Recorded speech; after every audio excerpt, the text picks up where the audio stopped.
సరిగ్గా 100 ఏళ్ల క్రితమే బ్లాక్ హోల్కి సంబంధించిన గణిత సూత్రాలను అందించిన గొప్ప వ్యక్తి, స్ట్రింగ్ థియరీ, క్యాన్సర్ పరిశోధనల వంటి ఆధునిక విషయాలలో ఉపయోగపడే శుద్ధ గణితంలో నంబర్ థియరీలను అందించిన అపర మేధావి అయిన శ్రీనివాస రామానుజన్ అయ్యంగార్ భారతదేశానికి చెందిన గణిత శాస్త్రవేత్తలలో ఆర్యభట్ట, భాస్కరాచార్యుల సరసన చేరిన చెప్పుకోదగ్గ గణిత మేధావి.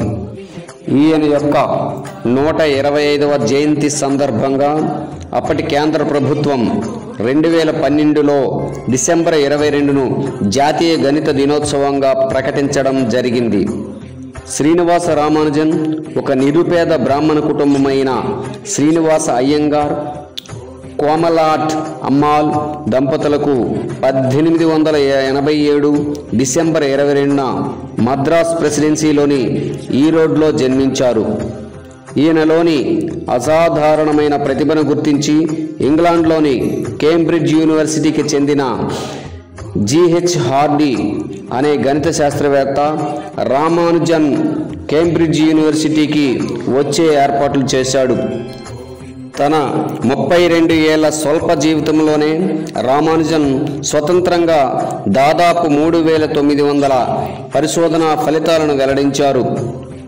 ఒకసారి శ్రీనివాస రామానుజన్ అనారోగ్యంతో ఉన్నప్పుడు అతనిని చూడడానికి వెళ్ళిన జిహెచ్ హార్డే, నేను 1729 క్యాబ్ నెంబర్ గల ట్యాక్సీలో ప్రయాణించాను, ఆ నంబర్ నిస్తేజంగా ఉంది అని అనగా శ్రీనివాస రామానుజన్ అది నిస్తేజంగా ఉన్న నెంబర్ కాదు, దానికి చాలా ప్రత్యేకత ఉంది, ఆ నెంబర్ను 2 సంఖ్యల గణాల మొత్తంగా 2 విధాలుగా రాయగలిగినటువంటి అతి చిన్న సంఖ్య అని చెప్పేసరికి జిహెచ్ హార్డే కంగు తినడం జరిగింది.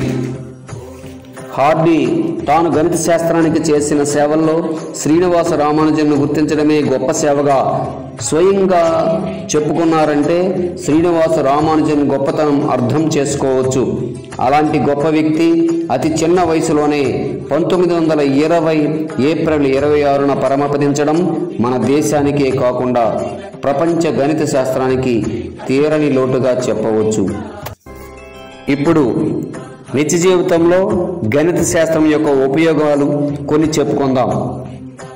స్టాన్ఫర్డ్ యూనివర్సిటీకి చెందిన డాక్టర్ తాన్యా ఎవాన్స్ చేసిన రీసెర్చ్ ప్రకారం గణితం నేర్చుకోవడం మెదడుకు చాలా మంచిది.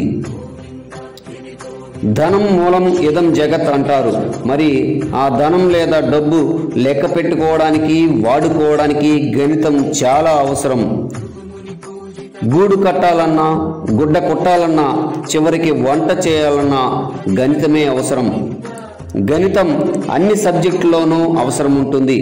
అందుకే గణితాన్ని మదర్ ఆఫ్ ఆల్ సబ్జెక్ట్స్ అంటారు. వ్యక్తిగతంగా మనం స్వయం పాలన కలిగి ఉండడానికి, మన ఇంటి బడ్జెట్ వేసుకోవడానికి, క్లిష్ట సమయాల్లో క్రిటికల్ థింకింగ్ చేయడానికి, చివరికి క్రమశిక్షణగా మెలగడానికి, ఇలా చాలా వాటికి గణితం అవసరం. నిజ జీవితంలో ఎదురయ్యే సమస్యలు ఎదుర్కోవడానికి కూడా గణితంలోని తార్కిక చింతన చాలా అవసరం. మనం ఆరోగ్యం కోసం, ఆనందం కోసం ఆడే ఆటల్లో కూడా గణితం చాలా అవసరం. చివరికి మనం పుట్టిన లేదా చనిపోయిన తేదీలను రాసుకోవాలన్నా గణితం అవసరం. కావున గణితం పట్ల అందరూ ఆసక్తి పెంచుకొని గణితాన్ని కష్టపడి కాకుండా ఇష్టపడి నేర్చుకుంటారని కోరుకుంటున్నాం ఫ్రెండ్స్. Thank you friends. నమస్తే. మరో వీడియోతో మళ్ళీ కలుద్దాం. అంతవరకు సెలవు.